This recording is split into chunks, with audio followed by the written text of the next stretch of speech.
श्री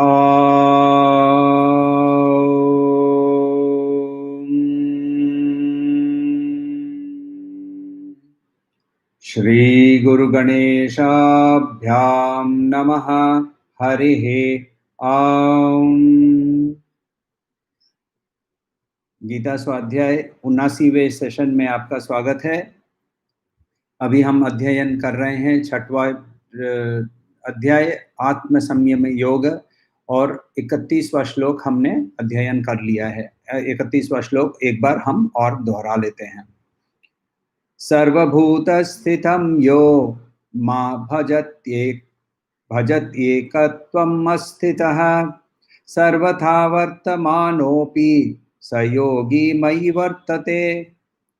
तो यहाँ भजते जो वर्ड है, इसका हम लोगों ने अर्थ देखा था कि एक्सपीरियंस करना, अनुभूति करना।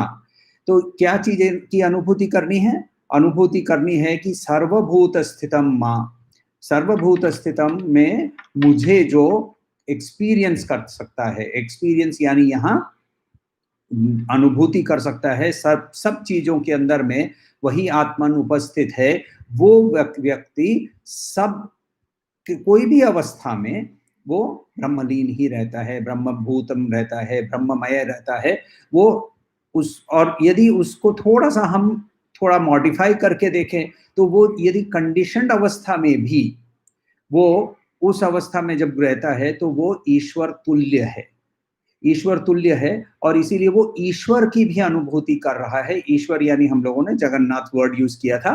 तो जगत, जीव और जगन्नाथ, ये तीन जो हैं, ये जीव और जगत की इंटरेक्शन से जीव एक जगन्नाथ के हाईएस्ट पॉसिबल कंसेप्शन में, जिसको हम समझ सकते हैं, क्योंकि ब्रह्म निराकार है, उसके अंदर में कोई गुण नहीं है, वो कोई एक्टिव नहीं है, वो निष्क्रिय है और सिर्फ सचेत है। ये हमारे इमेजिनेशन में, वर्ड्स में बोलना बहुत सहज है, इमेजिनेशन में हमारे अंदर में इमेजिन करना ऐसा, या उसको इंटेलेक्चुअली समझना भी बहुत कठिन होता है। तो इसीलिए हम एक ईश्वर की एक कल्पना करते हैं, जिसके अंदर में, जिसको एक हम सगुण ब्रह्मा बोल सकते हैं। सगुण ब्रह्म, ब्रह्म ही है वो, मगर उसके अंदर में गुण है, यानी वो एक्टिव हो सकता है। तब यदि एक्टिव होता है तब उसके अंदर में सृजन और प्रिजर्वेशन और लय तीनों के कार्य उस पर आ जाते हैं। और इसीलिए जेनरेटर, ऑर्गेनाइजर, डिस्ट्रॉयर वर्ड का एक्रोनिम यूज करके उनको समझने की हम लोग कोशिश करते हैं। तो ये योगी जो ऐसा है, जो जिसको सर्वभूत स्थितम यो माम भजत एकत्वम स्थितः, ऐसा जो व्यक्ति है वो समदर्शी है। तो समदर्शी यदि है तो समदर्शित्व का मतलब क्या, इसके बारे में हम लोगों को पहले श्री कृष्ण ने बताया हुआ है। ज्ञान विज्ञान तृप्तात्मा कूटस्थो विजितेन्द्रियः युक्त इच्युत योगी समलोष्टाश्म कंचनः। सम लोष्ट आश्म कांचनः, मिट्टी, पत्थर, सोना, सब कुछ ही सेम है। तो एक्चुअली ये तीन जो हैं, इसके ये एक्चुअली ये भी उपमा है कि ये सत्व रजस तमस के भी उपमा है। जैसे मिट्टी जो है वो जड़ है, इनर्ट है, उसके ऊपर एक्टिविटी जब होती है, प्रेशर होता है, तो वो मिट्टी पत्थर बन जाता है। पत्थर बनने की प्रक्रिया भी वैसी ही है, जिसके ऊपर में जैसे लाइमस्टोन जैसे बनता है, सेडिमेंटरी रॉक्स बनते हैं, इग्नियस रॉक्स बनते हैं, ये सब जो है ये मिट्टी से ही बनते हैं। तो ये मिट्टी, तो एक्टिविटी का एक आने पर इनर्शिया के अंदर से यदि जब एक्टिविटी आ जाती है तब रजस हो जाता है। तो आश्म जो है, पत्थर जो है, वो रजस का प्रतीक है। और फिर सोना जो है वो भी इसी पत्थर से ही निकलता है, और उसके अंदर में और बदलाव नहीं आता है। तो इसीलिए इसको सत्व का प्रतीक माना जाता है। मगर यहाँ क्या बोल रहे हैं, सत्व रजस तमस तीनों ही एक समान है। युक्त इच्युत योगी समलोष्टाश्म कांचनः। तो ये एक एग्जाम्पल श्री कृष्ण ने हमें दिया है अबाउट समदर्शी। एक्चुअली आगे चल के 14th चैप्टर में वो बहुत और क्लियरली बताते हैं, सम दुख सुख सत्स्वस्थ समलोष्टाश्म कांचन, सेम वर्ड्स यूज किए हैं, सम दुख सुख स्वस्थ। तो जो अब जिस भी कोई जैसी भी अवस्था हो उसके अंदर में he is established in the sameness, दुख की अवस्था हो या सुख की अवस्था हो। तुल्य प्रिया प्रियो धीर धीर तुल्य निंदा निंदात्म संस्तुति। तो प्रिय और अप्रिय दोनों के अंदर में जो धीर है, जो ज्ञानी है, जो जो जो युक्त है, वो निंदा और स्तुति दोनों को एक समान मानता है, दोनों को एक समान मानता है। श्री रामकृष्ण परमहंस के बारे में बताया जाता है कि उनको जब कोई किसी ने गाली दी तो वो समाधि में चले गए। तो बाद में जब उनको पूछा गया तो वो बोल रहे थे कि ये तो अक्षर ब्रह्मन मेरे पास सामने दिख रहा था मुझे। तो उनके लिए वो समतुल्य था, गाली हो या स्तुति हो, दोनों ही उनके लिए praise and abuses are exactly the same, ये ऐसे व्यक्ति के लिए।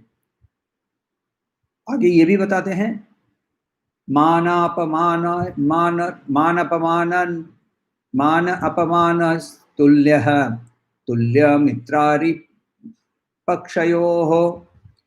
मान और अपमान और मित्र और अरि, अरि का मतलब शत्रु, ये भी इनको भी वो एक समान देखते हैं।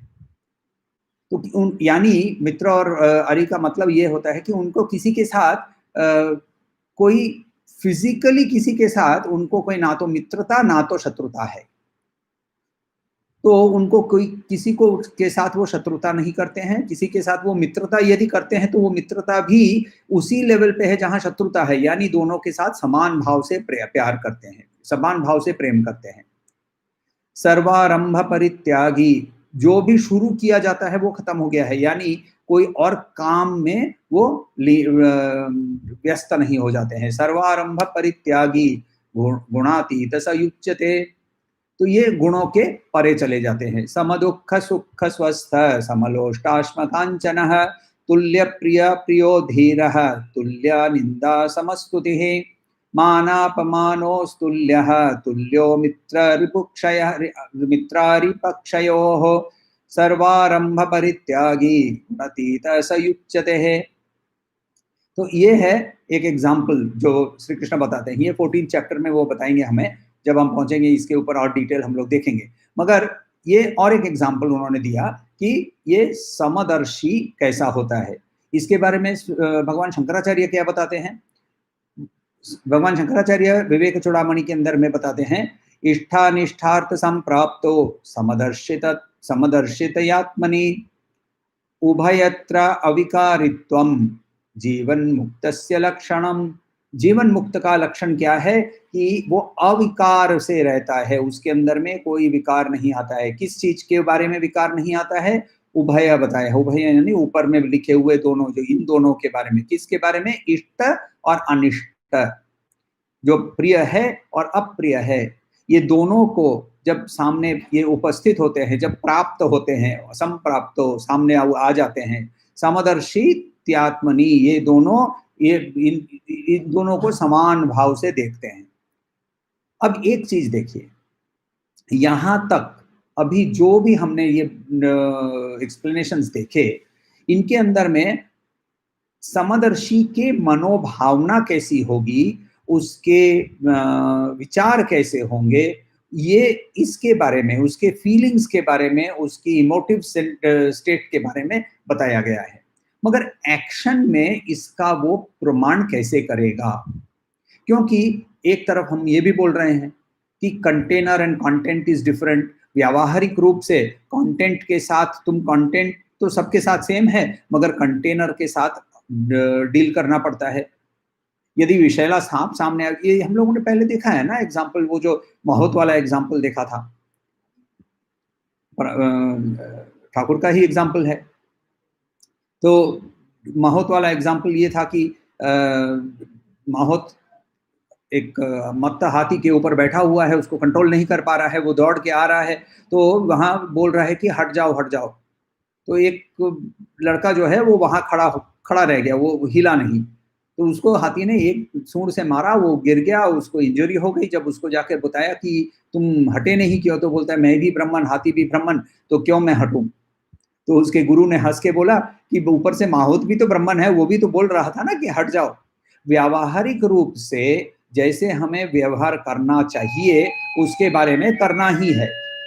उसके उसके बारे में हमें वहां हम एक विषैला सांप दौड़कर आ रहा है तो थोड़ी हम ये बोलेंगे कि ये भी ब्राह्मण है, मैं भी ब्राह्मण हूं, चलो उसको लेके गले पे लेकर घूमो। तो इसीलिए व्यावहारिक रूप से यदि हम अलग ही बर्ताव करने वाले हैं तो फिर एक्चुअली बर्ताव कैसे करेंगे ये अभी तक हम लोगों को समझ में नहीं आया। मगर एक चीज समझना बहुत जरूरी है, भगवत गीता थियोरी की टेक्स्ट बुक नहीं है। भगवत गीता एक एक्चुअली प्रैक्टिकल हैंडबुक है जिसको हम जिसके अंदर में प्रैक्टिकल टिप्स दिए गए हैं कि कैसे जीना चाहिए। उस प्रैक्टिकलिटी के प्रयोगात्मक रूप से यहाँ श्री कृष्ण बता रहे हैं वर्ष नंबर 32। तो श्लोक 32 को देखिए। आत्मौपम्येन सर्वत्र समं पश्यति योऽर्जुन सुखं वा यदि वा दुःखं स योगी परमो मतः। आत्मौपम्येन, आत्मा उपमा, तो आत्मा को उपमा मानकर यानी सिमिलर टू माई सेल्फ, मेरे जैसा ही, सर्वत्र समम, सब जगह में समान, आत्मोपम्येन सर्वत्र समम, तो सिमिलर सेम देखकर पश्यति यो अर्जुन, तो जो ऐसा देखता है, सुखम वा यदि वा दुखम, उनके जो सुख है उनके जो दुख हैं वो जब उनको अपने सुख के जैसे या अपने दुख के जैसे देखता है वो योगी परम है। ये मेरा राय है, ये मतः, ये मेरा राय है, श्री कृष्ण बोल रहे हैं यहाँ। तो यहाँ श्री कृष्ण ये बोल रहे हैं, वापस रिपीट करते हैं इसको, आत्मौपम्येन सर्वत्र समम पश्यति योऽर्जुन सुखम वा यदि वा दुःखम स योगी परमो मतः। तो यहाँ हमें एक एक करके एग्जाम्पल वर्ड्स को देखते जाएंगे और इसका हम लोग समझने की कोशिश करेंगे। तो नरसिंह मेहता का बहुत फेमस एक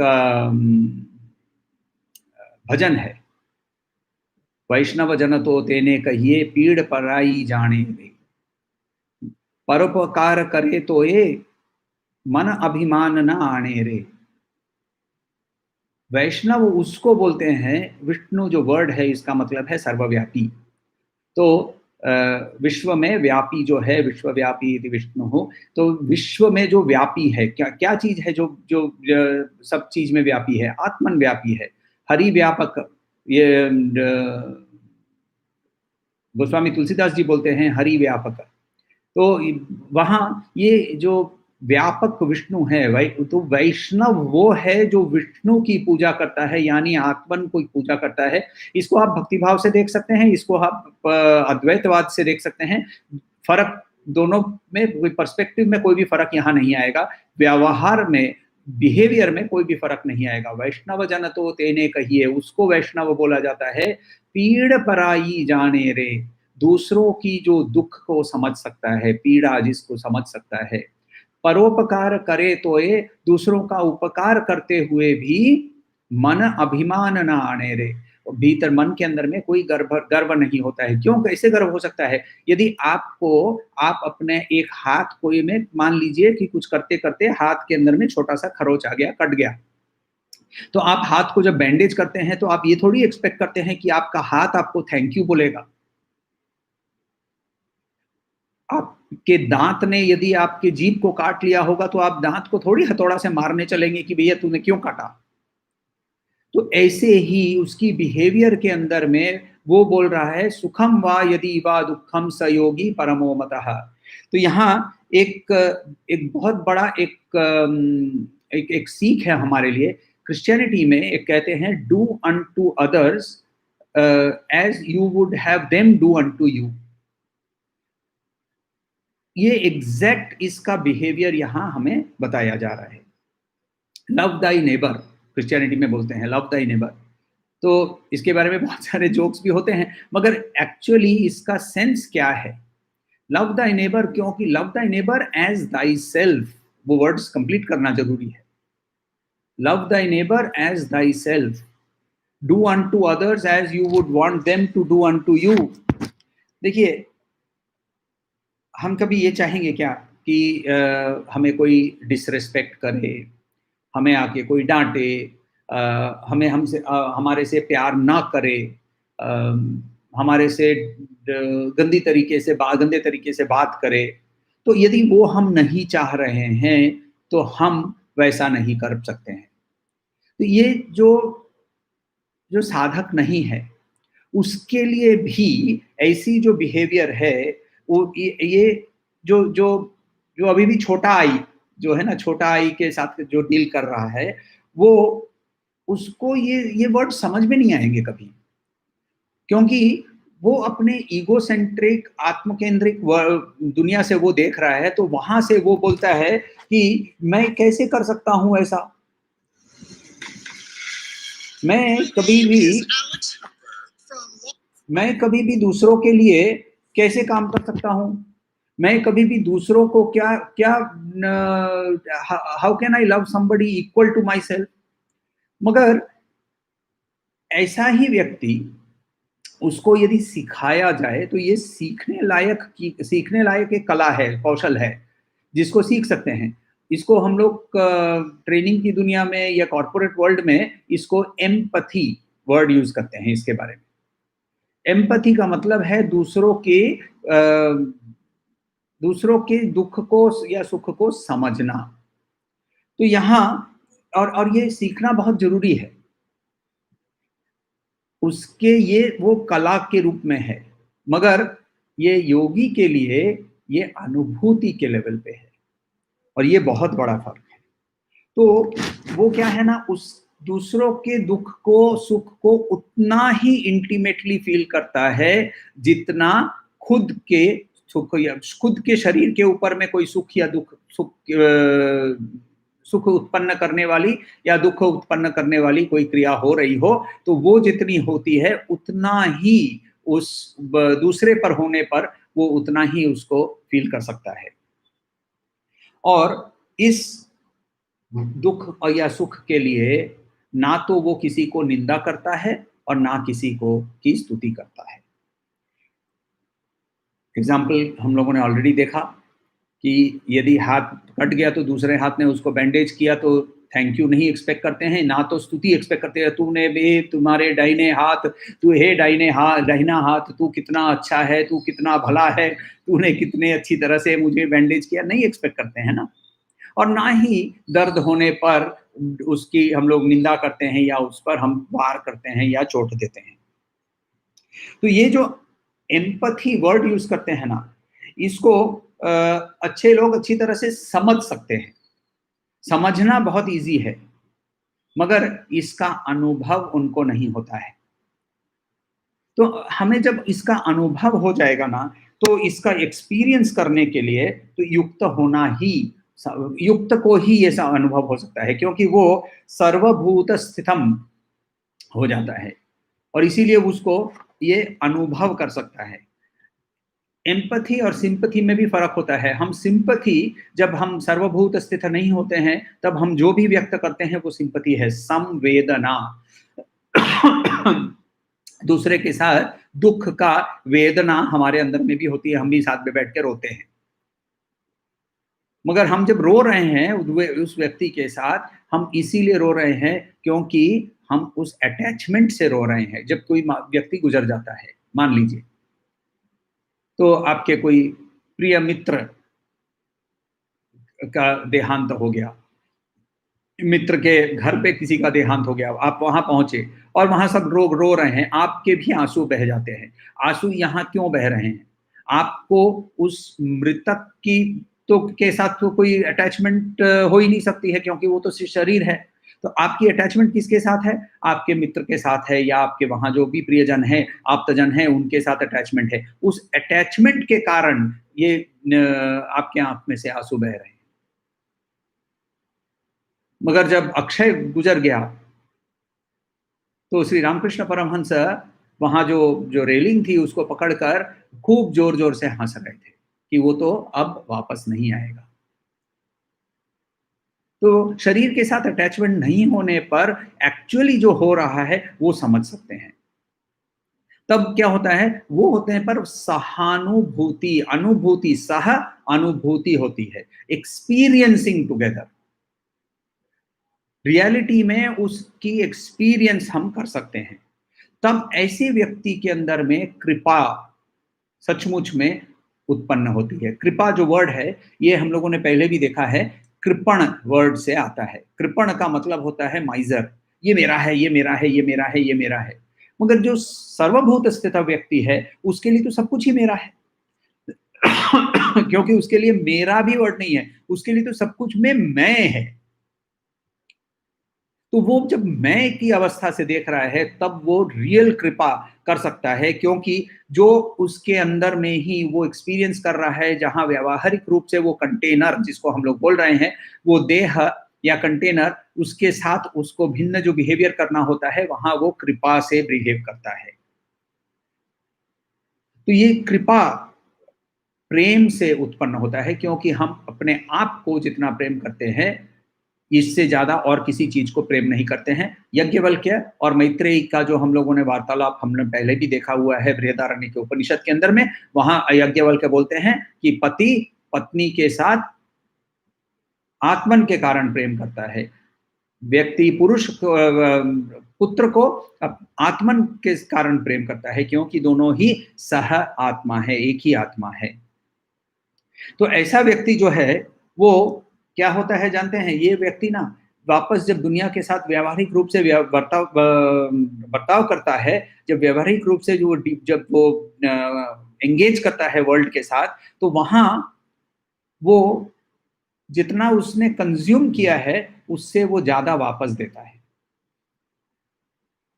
और ऐसा व्यक्ति कंप्लीटली उसके कारण ऋण मुक्त हो जाता है, क्योंकि खुद के साथ तो ऋण खुद के लिए तो खुद के ऋणी नहीं हो सकते हैं। तो यहाँ उसकी जो कनेक्शन होती है दूसरे व्यक्तियों के साथ, इसीलिए ऐसे व्यक्तियों को सचमुच के लीडर मान लेते हैं लोग। इसके लिए फिर उसको कहीं डिक्लेयर नहीं करना पड़ता है, ना किसी को उसे इलेक्ट करना पड़ता है लीडर के लिए।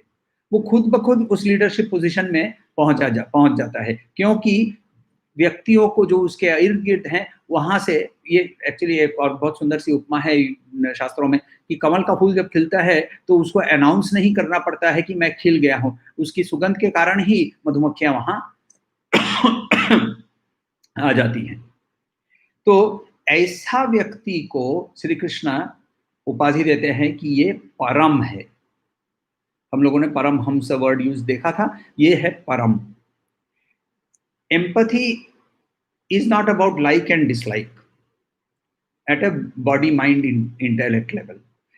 मतलब क्या कि एग्जांपल मेरी मौसी का लेते हैं, बॉडी माइंड इंटेलेक्ट लेवल का लाइक और डिसलाइक का बिहेवियर कैसा होता है, ये मुझे पसंद है, ये कढ़ी ना बहुत अच्छी बनी है, मुझे बहुत अच्छी लगी, तुम थोड़ा खाओ ना।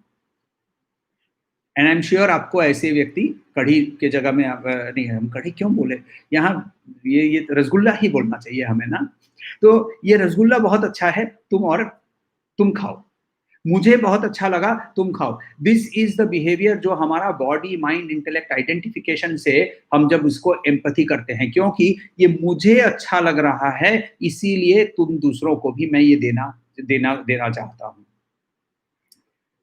सही रूप से सहानुभूति का मतलब होता है उस व्यावहारिक रूप से उस बॉडी को, उस माइंड को, उस इंटेलेक्ट को जो देना है वो उसे देना चाहिए, ताकि वो उसकी उस परिस्थिति से बाहर निकल आए।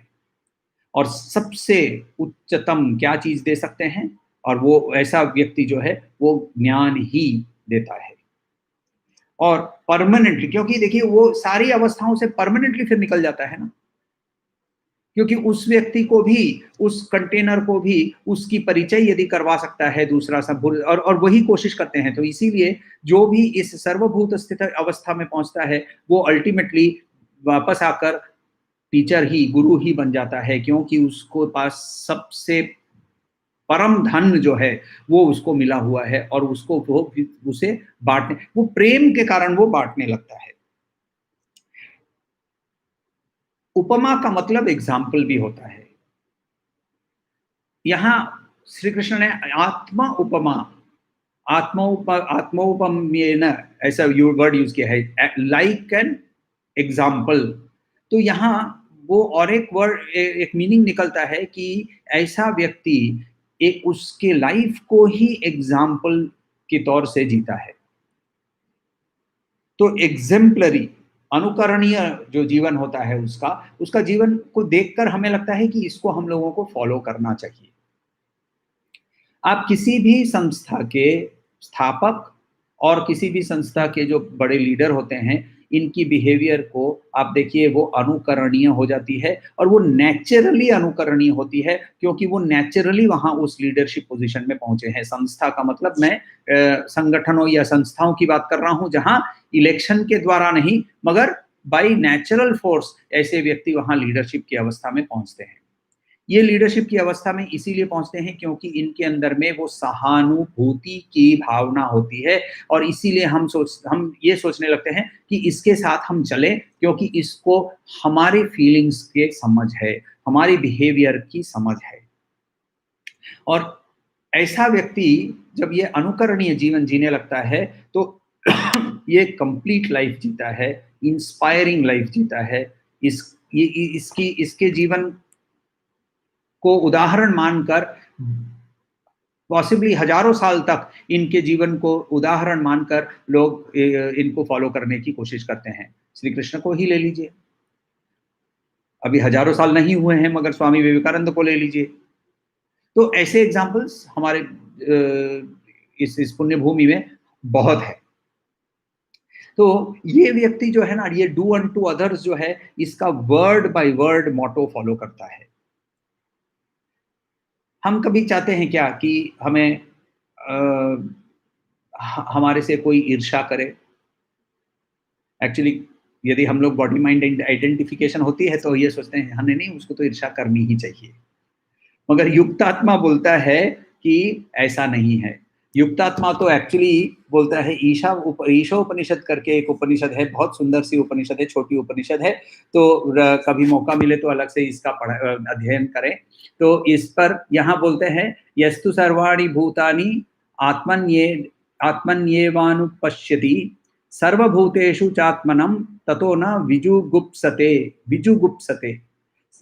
यस्तु सर्वाणी भूतानि, सब भूतों के अंदर में सारे कॉन्शियस बीइंग्स के अंदर में, आत्मन्येवानुपश्यति, आत्मन को देखता है, और च आत्मानं सर्वभूतेषु, तो सब भूतों के अंदर में आत्मा, और जो हम लोगों ने पहले देखा हुआ है, मगर इसके अंदर में लास्ट वर्ड बहुत सुंदर है कि सब, तो पहले अभी तक जो देखा वो है कि सब चीज के अंदर में आत्मन, और आत्मन के अंदर में सब चीजों को देखता है। ततो न विजुगुप्सते, इसके कारण ही वो ये सारे जो कंटेनर हैं, इनसे वो कोई भी तरह की घृणा नहीं करता है, उसको एक्चुअली सब चीजों के साथ प्यार होता है, प्रेम होता है। तो ये जो एम्पैथी है ना, इस एम्पैथी जो वर्ड देख रहे हैं यहाँ, ये एक लोअर लेवल की स्किल है, हमें सीखनी चाहिए। ये मना नहीं कर रहा हूँ, एक्चुअली डेफिनेटली सीखनी चाहिए, क्योंकि दूसरों के साथ बिहेवियर करते समय एम्पैथी के माध्यम से, जिसको इमोशनल इंटेलिजेंस भी कहते हैं, इसके माध्यम से लोगों के साथ हमारा बर्ताव अच्छा होता है, हमें अच्छा बर्ताव मिलता है। आप कोशिश कर लीजिए, आप रास्ते में किसी अनजान व्यक्ति की तरफ देखकर बहुत जेन्युइनली, आपके आंख और चेहरे के अंदर में वो दो जेन्युइननेस आनी चाहिए, आप जेन्युइनली खुश होकर उसके प्रति आप एक बहुत सी अच्छी सी मुस्कान दीजिए, ही विल स्माइल बैक। ये आप ट्राई आउट कर सकते हैं।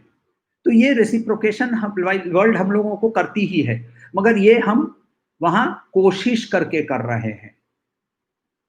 ये जो युक्त है, योगी है, ध्यान अवस्था में जो व्यक्ति है, वो उसको ये उसकी नेचुरल स्टेट है। उसके लिए ये कोई स्किल या कॉम्पिटेंस, उसके लिए ये कला या कौशल नहीं है, ये उसका ओनली वे टू लिव है। आपने बैजू बावरा करके एक मूवी देखी होगी, पता नहीं देखी है कि नहीं, कभी हिंदुस्तानी क्लासिकल म्यूजिक के में इंटरेस्ट हो तो वो ये म्यूजिक मूवी एक बार देख लीजिएगा।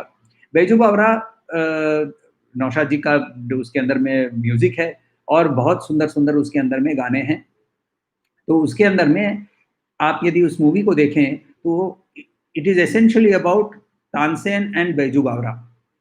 और फर्क यहाँ ये इमोशनल इंटेलिजेंस और आत्मोपयन अनुभूति जो है, ये अनुभूति, सहानुभूति और एम्पैथी का जो फर्क है, वो ये यहाँ इसके बारे में पता चलता है कि बैजू बावरा के लिए ना म्यूजिक उसके कण कण में था। तानसेन म्यूजिक का ज्ञानी था, म्यूजिक के ज्ञान के बारे में उसको चरम सीमा पर पहुंच गया था, मगर उसके कण कण के अंदर में म्यूजिक की अनुभूति नहीं थी। Baiju Bawra on the other hand music ही वो म्यूजिक ही बन गया था। तो ये ही फर्क है, जब कोई कि ब्रह्मभूत हो जाता है तो उसके लिए हर व्यक्ति का हर इमोशन वो इंटीमेटली उसको फील कर सकता है। दूसरों के सारे जो सारे एक्सपीरियंस कर रहा है, वो जो दुख एक्सपीरियंस कर रहा है, सुख एक्सपीरियंस कर रहा है, वो ये भी जानता है कि वो जो दुख सुख एक्सपीरियंस कर रहा है ये सिर्फ सामयिक है, नश्वर है, अटैचमेंट के कारण ये पैदा हुआ है, ये समझते हुए भी उसको ये अनुभूति कर सकता है। ये वो उसको बहुत क्लियरली समझ में आता है कि उस व्यक्ति को ये सुख या दुख पैदा इसीलिए हो रहा है कि उसके अंदर में कुछ कंडीशनिंग हुई है, और इसी के कारण वो क्या करता है, उसके साथ वो कंप्लीटली एंगेज करता है, फुल्ली पार्टिसिपेट करता है। पार्टिसिपेट करने के बाद वो क्या करता है, उसका फोकस हो जाता है कि उस कंडीशनिंग से उसको निकाले। तो और ये ना वो जब करता है, अत्यंत प्रेम भावना उसके अंदर में वो जो है, जिसके कारण वो कर रहा है, वो है प्रेम। प्रेम का मतलब ये नहीं कि सिर्फ पुचकारना और सिर्फ प्यार करना। प्रेम के कारण पिटाई भी होती है। माँ जब बच्चे को पिटाई करती है तो पिटाई भी प्रेम के कारण ही करती है ना। श्री रामकृष्ण परमहंस के बारे में कहा जाता है कि किसी बंगला भजन के अंदर में एक वर्ड्स कुछ थे कि जीवे दया करे जे जॉन, तो जीव के जो दया करता है वो, और अचानक से समाधि अवस्था से वो एकदम गरज उठे और चिल्लाने लगे, बोलते हैं कि दया दया दया दया कौन कर, किसने तुमको दया करने का अधिकार दिया, बोलो जीवे प्रेम करे जो हे जॉन। तो जीव से जो प्रेम करता है, दया नहीं, दया तो का मतलब कोई ऊंच नीच का एक भावना आ जाती है। प्रेम ऊंच नीच की भावना से नहीं आता है। प्रेम के अंदर में समत्व की बहुत जरूरी होती है, समत्व में ही प्रेम हो सकता है।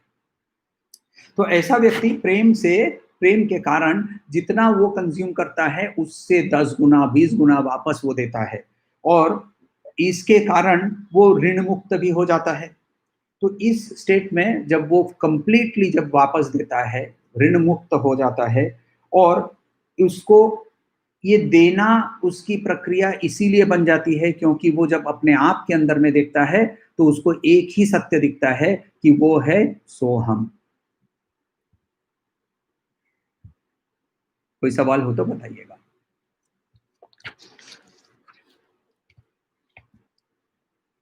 राखी पूर्णिमा की शुभकामनाएं सबको। और यजुर्वेद के फॉलोअर्स के लिए आज को, यजुर्वेद और अथर्ववेद के फॉलोअर्स के लिए आज को उनकी जनेऊ की बदलने की क्रिया भी होती है, जिसको उपाकर्म कहते हैं। ऋग्वेदियों के लिए कल है। और एक्चुअली हमारे जो पूरा साल है ना, उसको 2 भागों में बांटा गया था। इसमें एक भाग है जिसके अंदर में सरस्वती पूजा एक होती है वसंत पंचमी के दिन। तो वसंत पंचमी से लेकर शरद पूर्णिमा तक, सॉरी श्रावण पूर्णिमा तक जो नॉर्मल जो व्यावहारिक ज्ञान होता है, इसका अध्ययन गुरुकुलों में होता था, यानी ज्योग्राफी, हिस्ट्री इत्यादि इत्यादि। इस श्रावण पूर्णिमा से लेकर अगले वसंत पंचमी तक वेद अध्ययन का पीरियड होता था। इसीलिए इस दिन को जनेऊ बदल के फिर नए तरीके से वेदारंभ यहाँ से किया जाता था। तो इसीलिए इस दिन को बहुत इम्पोर्टेंट माना जाता है, और ऑब्वियसली राखी भी है, तो राखी के कारण भी इम्पोर्टेंट है।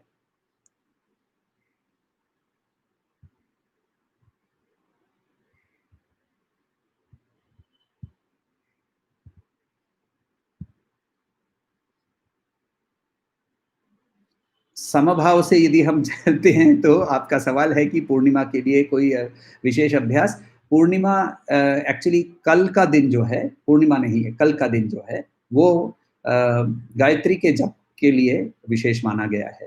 तो जिन लोगों को गायत्री का जप की दीक्षा मिली है उनको तो जरूरी करना ही है, और बाकी जिनको जब गायत्री की दीक्षा ना मिली हो तो बाकी जो भी उनका जो गुरु मंत्र है वो मंत्र का जप जरूर करें।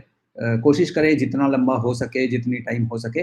गायत्री का जप जिन लोग को करना है 1000 बार करना पड़ता है, तो 1000 बार यदि गायत्री का जप करना है तो इसका बहुत गायत्री का मंत्र बहुत सुंदर से देखिए। हमें प्राणायाम को यज्ञ मानकर हम लोगों ने देखा हुआ है चैप्टर 4 में, कि चैप्टर 3 के अंदर में और 4 के अंदर में जो यज्ञों की जो वर्णना की थी उसके अंदर में प्राणायाम को भी यज्ञ माना गया था। उस यज्ञ के अंदर में ब्रीद इन और ब्रीद आउट को लिया गया था। हमारे अंदर में दो चीज हर समय एक्टिव रहती है, एक हमारा सांस, दूसरा हमारी जो मनस। तो इन दोनों को यदि एक साथ जोड़ दिया जाए तो जैसे विष को मारने के लिए दूसरा विष लेना पड़ता है, एंटीबायोटिक कुछ नहीं है, विष ही है। तो मगर वो स्पेसिफिक विष होता है। तो वैसे ही एक कांटा यदि चुभ जाता है तो सेफ्टी पिन लेकर उसको निकालते हैं। तो वैसे ही मन को और ब्रीदिंग को एक साथ कंट्रोल करके लाने से मन को स्थिरता लाने के लिए एक प्रक्रिया बताई गई है, और वो है कि ब्रीद इन करते समय ओम भूर्भुवः स्वः, और तत्सवितुर से लेकर एंड तक वो ब्रीद आउट में जाना चाहिए। ब्रेथ को होल्ड नहीं करना है, ब्रेथ को सांस को पकड़ना नहीं है, सांस को पकड़ के जोर करके कुंभक नहीं करना है, कंटिन्यूस सांस चलते रहेगा। और तो इनहेलेशन एक्सहेलेशन रहेगा, इनहेलेशन के समय ओम भूर्भुवः स्वः, एक्सहेलेशन के समय तत्सवितुर से लेकर बाकी पूरा। यदि ये मंत्र की दीक्षा नहीं हुई है तो आपको जो भी आपका गुरु मंत्र है वो भी कल कोशिश कीजिए कि 1.5-2 घंटे के लिए एक जगह पे बैठकर उसको भी तोड़ लीजिए, एक पार्ट में ब्रीद इन और एक पार्ट में ब्रीद आउट। या फिर छोटा है यदि मंत्र, जैसे ओम नमः शिवाय है तो वो छोटा मंत्र है, तो एक मंत्र में वो ब्रीद इन कीजिए और एक मंत्र में वो ब्रीद आउट कीजिए। माइंड को और ब्रीदिंग को एक साथ जोड़ दीजिए। 2-3 घंटे का प्रैक्टिस कर सकेंगे तो सबसे अच्छा है, और यदि ऐसी प्रैक्टिस करें और रेगुलर करेंगे, कल का दिन शुरू करने के लिए बहुत अच्छा है। तो इसी कल से शुरू करेंगे और ऐसी प्रैक्टिस रेगुलरली करेंगे तो धीरे धीरे माइंड को अपने आप ही, ये है हमारा, हम लोगों ने उपमा में देखा था ना घोड़े को लेकर चलना साथ में, तो ये घोड़े को लेकर चलने की प्रक्रिया शुरू कर सकते हैं कल। और कोई सवाल हो तो पूछिएगा।